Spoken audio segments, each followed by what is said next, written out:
আমাদের বাড়িতে দুজন সব জানে, একজন গুগল আরেকজন হচ্ছে আমার আব্বু। তফাৎ একটাই, গুগল ভুল হলে বলে সরি আর আব্বু ভুল হলে বলে চুপ থাক আমিই ঠিক। একদিন আব্বু আম্মুকে বলল, এই যে শুনছো, ওগো শুনছো, আরে শোনো না। আম্মু বললে বলো। আব্বু বলল, আজ থেকে ওয়াইফাই লাগবে না। আমরা সবাই একসাথে বললাম কেন?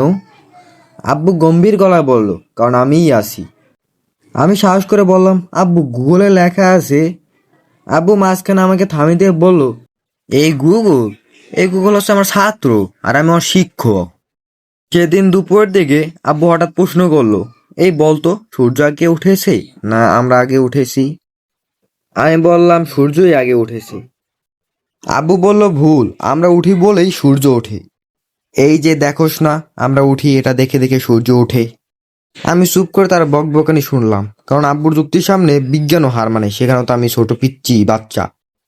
একদিন আব্বু ফোনে কথা বলতেছিল, হঠাৎ চেঁচিয়ে উঠলো, এটা টাচ ফোন, জোরে চাপ দিস না।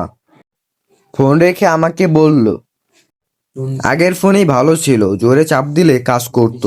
আমি বললাম, আব্বু ফোন এখন স্মার্ট। তাই তো বলছি, বেশি চালাকি দেখালে রাগ করে।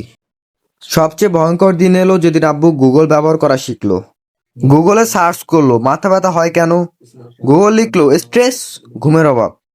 আমার আব্বু বলল, ডাহা মিথ্যা কথা, মাথা ব্যথা হয় ফোন বেশি চালালে। তারপর থেকে আব্বু ঘোষণা দিল, গুগল বন্ধ, আমার কথাই ফাইনাল। কিন্তু একটু পর আব্বু নিজেই এসে আমাকে বলল, গুগলটা একটু জিজ্ঞেস করতো পেশাটা কত হলে ভালো। এখন আপনারাই বলেন কেমনটা লাগে। হ্যালো গাইস, আজকে এই পর্যন্তই। যদি ভিডিওটা ভালো লেগে থাকে একটা লাইক করে দিও আর সাবস্ক্রাইব করে দিও। আর যদি ফেসবুক থেকে দেখে থাকো তাহলে ফলো করে দিও। Tata, bye bye.